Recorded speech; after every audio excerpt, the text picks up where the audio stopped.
aktivitas ibadah yang tauladan kita Nabi Muhammad SAW,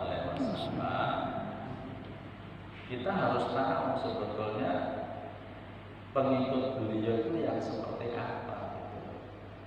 Karena jamaah rahimahumullah kan kita kadang melihat ya orang itu sholat, berzikir ya.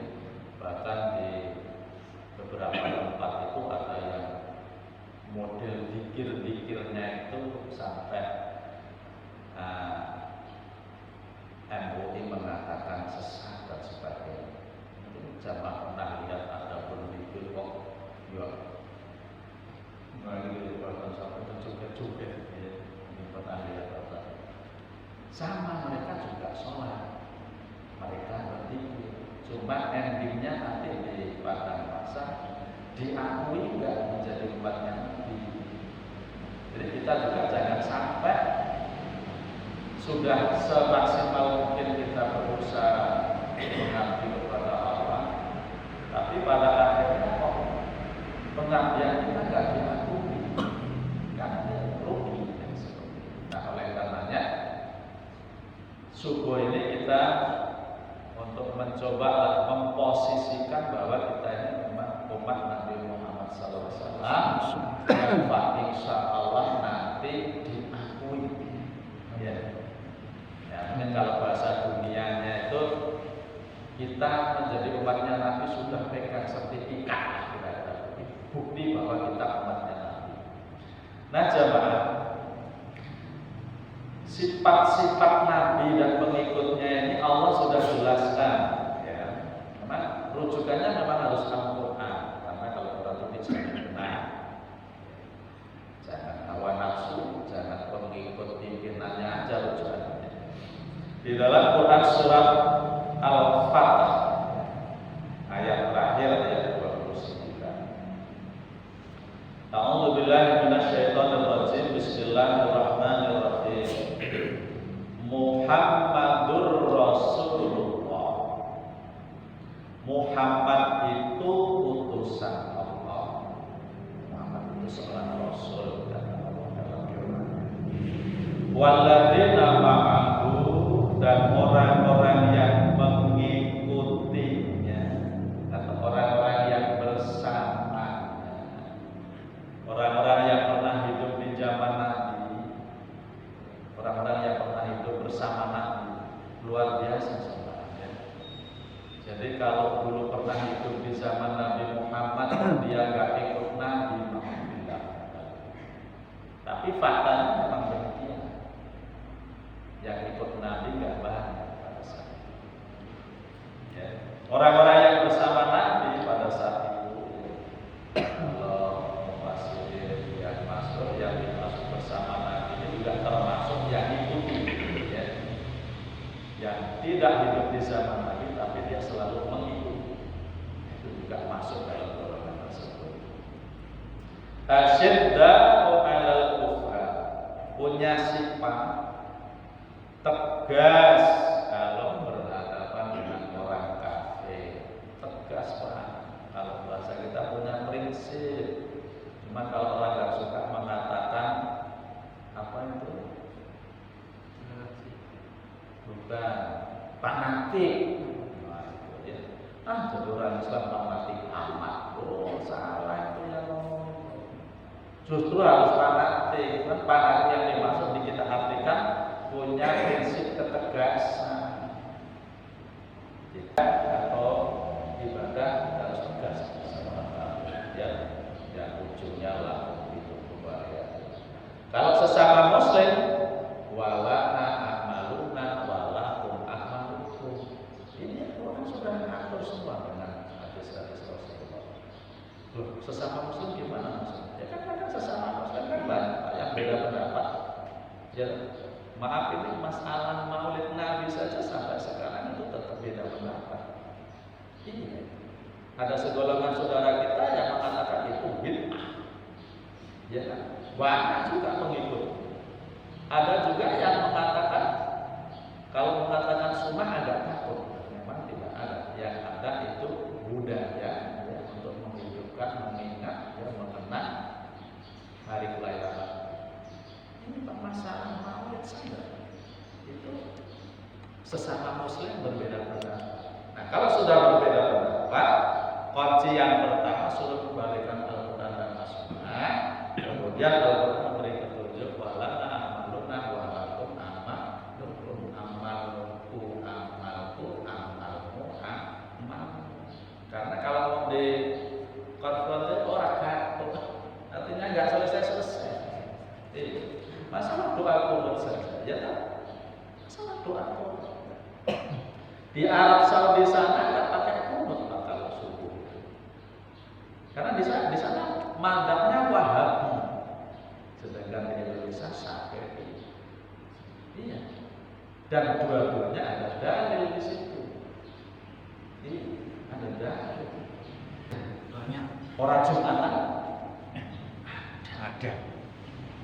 Kemarin Jumat kan saya keluar, saya lewat di satu tempat di pinggir jalan itu ada laki-laki 4 orang ngobrol. Saya berada Jumatan, pakai baju celana pendek. Saya pulang lewat situ lagi masih ngobrol. Itu berarti nggak Jumatan. Mau dibilang. Jadi kalau mau ngaku umatnya Nabi, ini Quran ini harus sholat. Nanti kalau sudah sholat, mengkaji lagi, kemudian sudah masuk ke level mendirikan sholat. Sekarang kerjakan sholat dulu. Nah, nanti kalau sudah kerjakan sholat, ikut ngaji, nanti status mereka itu sudah masuk golongan orang-orang yang mendirikan sholat. Kalau mau ngaji, tapi kalau nggak mau ngaji, ya cuma kalau bahasa orang Jawa, rasanya cengkang-cengking. Tapi kalau dia sudah mau sholat jamaah, kemudian mau ngaji, nanti dia meningkat levelnya setelah mendapatkan. Ya, dia harus apa umatnya Nabi Muhammad Wakas. Yang dimaksud di sini sholat 5 waktu. Yang dimaksud. Nah, kalau kita yang punya keluarga, ya semua dikondisikan. Kalau ada anak-anak kita yang nggak sholat di rumah itu bibit bisa masuk neraka. Oh, ya jangan kalah. Kalau dia sudah habis, sudah hujan, jangan kalah. Nah, karena kita nanti akan dimintai pertanggungjawaban. Ya, yang kedua. Kemudian yang ketiga, kemudian yang keempat. Yabtaguna fadlan minallahi wa ridwan. Umatnya Nabi mencari karunia Allah. Bahasa kita mau berikhtiar, bekerja. Umatnya Nabi itu gak boleh malas, bekerja. Di sana ada dasar yang penting, kerjaan yang kita lakukan menghasilkan yang halal atau thayyibah. Kalau malas ya gimana? Kerja. Dan kerja itu tidak menentukan hasil. Kerja itu hanya sebagai kewajiban, sebagai hamba Allah. Karena Rasulullah SAW sudah mencontohkan. Rasul itu jamaah Rasul Muhammad SAW. Kalau mau berdoa hari ini, ya hari ini kabul, Pak. Iya.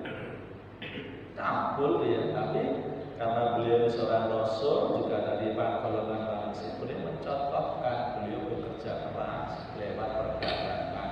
Waktu masih kecil, umur remaja, dia mengembala kambing. Dan Injil artinya apa? Waktu Nabi Muhammad SAW belum dilahirkan, itu di kitab Taurat ya, yang dibawa Nabi Musa, itu sifat-sifat ada di sana. Sudah ada ahli kitabnya yang menunjukkan, termasuk di dalam di masa Nabi Isa di sana. Di dalam kitab Injil juga sifat-sifatnya sudah ada di sana. Iya, cuma ahli kitabnya tidak mengatakan. Hebat. Kita belum lahir, sifatnya sudah ditulis duluan. Masa. Iya. Jemaah pernah tahu nggak dulu anak pertama pas mau lahir udah ngerti belum sifat-sifatnya? Belum tahu. Kita cuma berdoa Rabbana hab lana min azwajina wa dzurriyyatina qurrata a'yun. Kita minta agar istri anak kita jadi anak yang soleh. Setelah lahir begitu-begitu. Artinya kita nggak tahu, tapi Allah yang tahu sudah menulis dulu sifat-sifatnya Nabi Muhammad dan pengikutnya ini dulu di dalam kitab Taurat, Injil juga sekarang di Al-Quran disampaikan dalam Quran surat Al-Fatih ayatnya 29. Nah, jamaah surah, jadi kita jangan sampai kepedean ya bahwa kita ini Nabi Muhammad SAW sepanjang ya kita tidak bisa. Kalau kita ingin diakui terima Nabi, kita harus punya prinsip tegas kalau kita berhadapan dengan orang kafir dalam hal akidah dan ibadah. Urusan dunia kita tetap ruhama bainahum, berkasih sayang. Yang kedua, jangan putuskan silaturahmi. Ya. Yang ketiga, harus sholat. Umat Nabi harus sholat. Kalau nggak sholat, ya nggak termasuk umat Nabi. Yang keempat, orangnya harus mau bekerja, berikhtiar. Kalau bahasa Solo bekerja keras lah gitu ya, jangan malas. Dan yang keempat, hatinya bersih. Dengan hati yang bersih tadi menunjukkan aura wajah yang menyenangkan. Nah, sifat ini sudah ditulis dalam kitab Taurat dan Injil serta Al-Quran, nggak bisa diganggu-gugat. Tinggal kita yang merujuk ke situ. Kalau akhlak sifat kita belum sesuai, kita tinggal sesuaikan. Hawa nafsunya jangan memprotes. Kalau saya rasa harus disamakan. Nah, dia ada 5 itu sifat Nabi Muhammad dan pengikut-pengikutnya. Sekian yang saya sampaikan. Silakan kalau ada pertanyaan 3 orang. Silakan. Assalamualaikum warahmatullahi wabarakatuh. Waalaikumsalam. Ya, mengenai toleransi kepada non-muslim tadi, saya ya sebagai umat muslim, kebetulan saya punya mertua non-muslim. Jadi sebelum mereka kan punya acara seperti Natal, Pak Ustadz ya. Nah, istri saya kalau pas mau Natal bukan berarti kita memang sudah saya larang, tapi sebagai anak dan orang tua, istilahnya mau Natal dia ke sana bantu masak dan sebagainya lah, tapi tidak mencampuri keyakinan mereka. Itu hukumnya gimana, Pak? Ya, tadi sudah saya sampaikan, kita yang dilarang itu untuk 2 hal ya, untuk dalam kalau sudah urusan ibadah sama akidah. Ibadah di sini misalnya membantu proses mendoakan, gitu ya, atau termasuk yang menyiapkan orang-orang yang mau berkepentingan, ya, itu termasuk di sana. Tapi kalau dia hanya sekedar hadir untuk merayakan anaknya lulus itu tidak ada masalah. Tapi kalau sudah berkaitan di situ berdoa atau beribadah, itu yang tidak diperbolehkan. Nah, saya tidak tahu kalau beliau punya bagian keluarga orang tapi anak sampean tetap ya muslim semua. Bahkan ya kalau istri saya sendiri kan pernah ngomong sama mertua, nah, dalam hal silaturahmi juga kan pernah menyinggung masalah keyakinan kan gitu, ya. Jadi istri saya bilang, Pak, sebagai anak dan orang tua memang kita tidak bakal putus hubungan. Tapi dalam hal keyakinan kita sudah tidak bisa lagi. Nah, yang jadi masalah ketika ya mereka kan punya acara hari besar sendiri kan. Ya istilahnya ya kayak Natalan. Nah, kita kan jadi bantu masak atau masak Natalan. Bantu masak gitu. Jadi kalau masak itu makanan ataupun minuman sepanjang ini halal, tidak ada masalah. Yang penting bagiannya niatnya memang tidak membantu untuk mengiyakan keyakinannya saya karena dia mau Natalan masakin itu ya nggak boleh. Ya alhamdulillah kalau itu enggak. Bahkan ya seperti anak saya kan, ya istri saya ini melarang kalau Ya, betul. Dia membantu dalam rangka menghormati. Nah, gitu. Ya, betul. Kalau urusannya dunia masih boleh. Kalau urusannya sudah akidah atau ibadah ya nggak boleh. Ya, Misalnya si mertua ya. Mertua ya. Jadi yang memang muslim yang mertua ya. Mertua. Misalnya di sana ikut mengaminkan Tuhannya dia nggak boleh.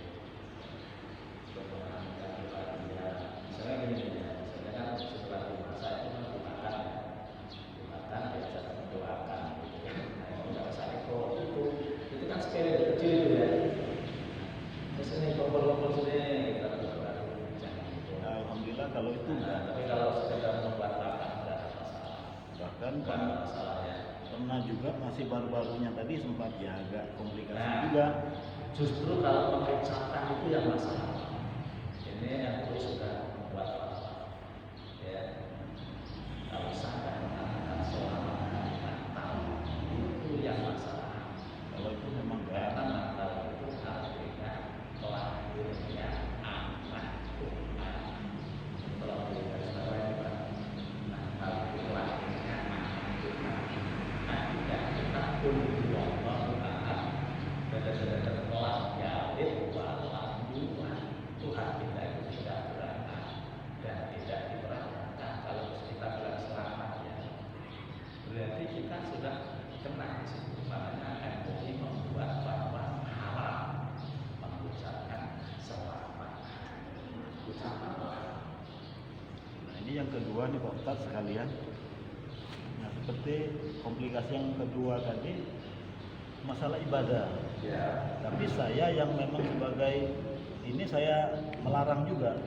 Jadi ya sebagai seorang muslimah kan mau tak mau kan harus sholat kan. Oh ya. Nah tadinya dia nggak mau sholat ke bak mertua, tapi saya bilang selama tempat itu suci bu. Ya. Saya bilang nggak apa-apa. Dia numpang ke sebelah takut kalau mertua tersinggung kan gitu. Ya anaknya sendiri sebetulnya dia kalau sholat numpang. Makanya yang di sana dalam fikih syarat sahnya sholat itu badan, pakaian, tempat sholat harus suci. Sepanjang di tempat orang kafir ada tempat yang seperti itu boleh.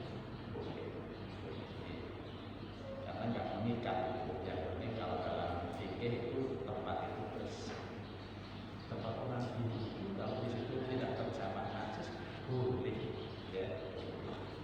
Ya, alhamdulillah semenjak saya jadi menantunya, Pak Ustadz anaknya sudah ikut kita udah 4 orang. Itu dengan akhlak ya, dengan akhlak kita seperti yang diajarkan oleh para ulama tadi terkasih sayang sesama mereka untuk bisa memunculkan hidayah di hati mereka dengan melalui wajah kita yang tetap menunjukkan sifat keagraban. Ini diajarkan oleh sini. Pokoknya bolak-balik kalau sudah urusan akidah sama ibadah itu yang tidak boleh. Bahasa tidak boleh pun kita tetap menunjukkan sikap ya, tidak apa kontroversi tidak ya, yang kita tetap menunjukkan sikap dan yang ruhama bainakum. Iya, Zakir Naik itu kan pernah ditanya oleh seorang mahasiswa takbir. Iya, kenapa sih kok orang Islam cuma ngomong selamat Natal aja? Kenapa? Kan nggak ada masalah. Zakir Naik jawab, kamu juga kenapa sih cuma suruh syahadat aja kok ya gak paham sama-sama ngomong. Lah iya itu. Orang kalau cerdas katakan ngomong jawabannya diplomatik. Susahnya apa sih kamu bilang asyhadu an la ilaha illallah wa asyhadu anna Muhammadan. Oh enggak bisa. Keyakinannya ya sama. Dia bilang kita ya sama. Kamu juga enggak bisa ngomong selamat. Enggak bisa. Oh, kamu juga punya prinsip, nah itu loh. Nah, makanya juga kita harus promo Pak, kita ini insya Allah ahli surga. Harus promo kita. Belum mereka promo, selalu promo. Apa kata mereka kalau ada yang meninggal? Ada yang menjadi surga. Nah itu ya, maksud ya. Jadi pokoknya tuh dua itu. Kalau urusan dunia silakan, tapi kalau urusan dan sama ibadah prinsip dipertahankan tapi dengan catatan tetap menjaga ya hal-hal yang bersifat ruhama bainakum, berkasih sayang, bersilaturahmi tetap tidak boleh menunjukkan sifatnya di alirannya kurang kontroversi. Nggak boleh. Hebatnya Islam di situ mengislamkan apa yang terjadi. Oke ya, biar berkawan. Salah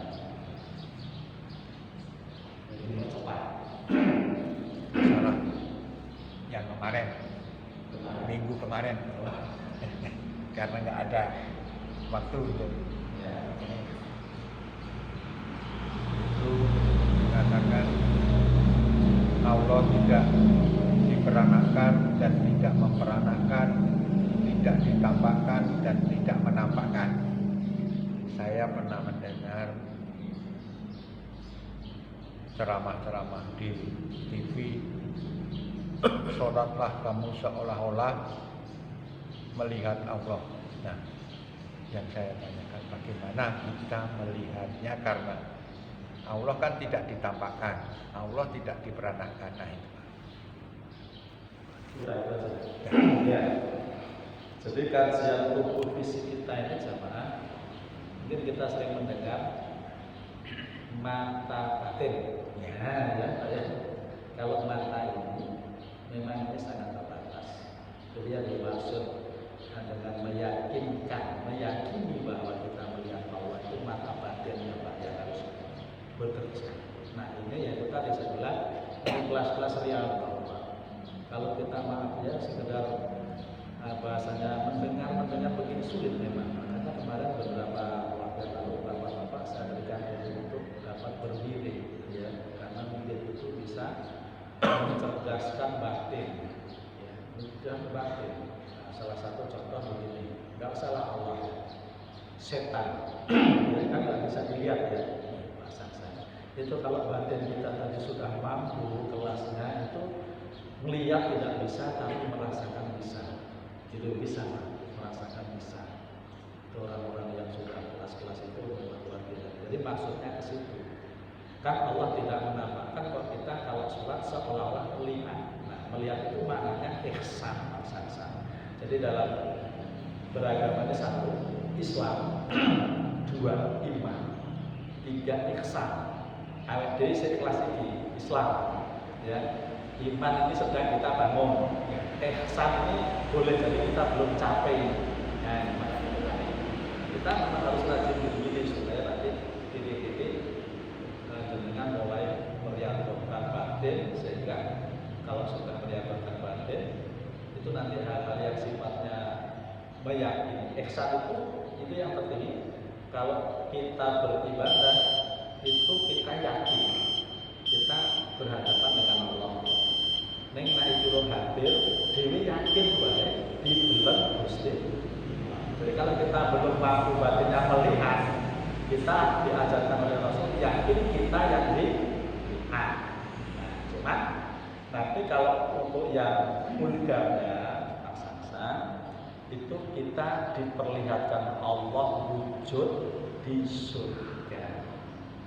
Nah, kalau di dunia nih waktu Nabi Musa mau melihat Allah, ya Nabi Musa pengen melihat Allah, tampakkan wajahmu ya Allah, dia tambah yakin kata Nabi Musa. Nabi Musa disuruh naik ke bukit, itu kamu lihat di atas gunung itu langsung hancur Pak.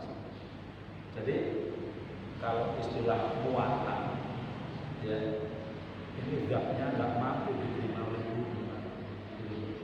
Jadi dia langsung komen. Contoh misalnya kayak api dengan panas itu kan nggak bisa dekat, meledak langsung. Nah ini masanya beda. Jadi waktu Nabi Musa sudah pernah kejadian, Nabi Musa mau lihat wujudnya Allah, disuruh lihat di atas sebuah bukit langsung hancur. Takut semua dengan hadirnya Allah, karena dia makhluk. Allah kan maha kuasa. Nah tapi Allah sendiri sudah menyampaikan lewat Rasulullah SAW, nanti penduduk surga akan diberikan nikmat yang paripurna. Masuk surga itu nikmat sempurna, tapi masuk surga melihat Allah Subhanahu Wa Taala nikmat yang paripurna. Nah caranya untuk bisa kesana di sininya kita harus mampu sampai ihsan tadi Pak. Ihsan tadi. Jadi setiap kita sholat itu kalau kita tetap belum yakin, batin kita belum mampu melihat, merasakan Allah di depan, cukup kita ini lagi dilihat Allah. Artinya konsen sholat, jangan lama. Zikir juga begitu, kita lagi berzikir sedang melihat Allah, sehingga kita zikir itu tidak sampai gitu ya. Karena itu, jadi tadi itu model zikir yang belum masuk ke ihsan. Tapi kalau dia sudah masuk ihsan, malah zikirnya semangat. Ya semangat. Astagfirullahaladzim, astagfirullahaladzim. Orang-orang yang ahli dia itu kadang-kadang berdoa dilakukan ya, dengan nada yang penuh berharap yang indah. Nah, jadi itu Pak Sansan. Jadi maksudnya Ustaz itu kok kita disuruh seolah-olah melihat Allah itu sebenarnya mata batin, bukan mata kasar. Nah, mata batin ini sifatnya dia merasakan, ya ada getaran bahwa dia lagi depan Gusti Allah. Nek orang tekan, pokoknya begitu Allah, Gusti Allah ngawasi. Nah itu dah sip. Gitu ya, pertanyaan Ustaz kemarin ya. Sip. Satu lagi. Ya, Pak Ustaz. Ya, mau nanya ini Pak Ustaz ya. Mau nanya masalah doa. Iya. Jadi dari pertama doa ini kan subuh. Doa. Pertama bukan subuh ya. Kita berdoa. Terus zuhur kita berdoa. Asar kita berdoa. Maghrib dan isya kita berdoa. Iya. Tapi saya nanya antara dua, istri dulu apa anak dulu Pak Ustaz? Oh, ini. Nah ini Pak Ustaz. Mendoakan itu yang didoakan istri dulu apa anak dulu? Nah ya itu. Jadi pertanyaannya Nah itu. Sampai dulu waktu Pak Ustaz. Bapak dulu. Ya. Bener kan? Urutannya ya. Ya. Allahumma firli. Ya. Ya Allah ampunilah aku. Ya. Walidaya, kedua orang tua. Ya. Ya, kedua orang tua. Terus wali jami'il muslimin muslimah. Muslimin muslimah, mukminin mukminah. Orang Islam, orang mukmin, laki perempuan, al-ahya'i minhum wal amwat. Nah ini runtutan yang disusun oleh kaidah para ulama. Tetap setelah diri orang tua. Nah terus kalau yang istri apa dulu ini Allah yang ngajarin begini. Rabbana hablana min azwajina, istrinya dulu. Ya. Wa dzurriyyatina, baru anak-anak. Bukan anak dulu Pak Ustaz. Enggak, Qurannya begitu. Kalau istrinya memenceraikan kita mau gimana Pak Ustaz? Ya. Kan benar saya kan? Nah itu. Ya, jadi doa ini tidak ada tendensi dengan cerai dan tidak cerai. Walaupun sudah cerai kan tetap mantan istri, dia dulu pernah bersama, tetap didoakan yang baik. Allah ajarkan kita, Rabbana hablana min azwajina, istrinya, wa dzurriyyatina. Di balik kalau sahabatnya nanya urutannya, di balik cuma nanya urutan. Umpamanya pas sampai berdoa kok wali-wali dinanya kok kepleset, ya disusulkan belakang juga. Cuman kalau tanya urutannya udah jelas kontennya begitu. Artinya kalau terbalik pun tidak sama, tidak berdosa. Intinya yang penting hidup. Itu ya. Jadi kira begitu. Azwajina itu istri dulu, wa dzurriyyatina baru anak. Tapi kalau doa yang runtut tadi, Allah maghfirli, dewe jalo ampun, kemudian wali-wali dia ampun ke wong tuane loro, muslimin muslimat. Nah, muslimin itu kan masuk juga keluarga besar itu, ya. Mukminin mukminah. Nah, kalau yang rabbana min azwajina kan yang khusus nih. Khusus itu. Nah, nanti diselipkan di doa berikutnya. Oke ya. Jadi orang yang hubungannya cerai, orang cerai itu kok bahasanya yang diri. Oke, sampai sini kita baca doa majelis. Bismillahirrahmanirrahim. Subhanakallahumma wa bihamdika asyhadu an la ilaha illa anta astaghfiruka wa atubu ilaik. Walhamdulillahi rabbil alamin. Wassalamualaikum warahmatullahi wabarakatuh. Waalaikumsalam warahmatullahi wabarakatuh.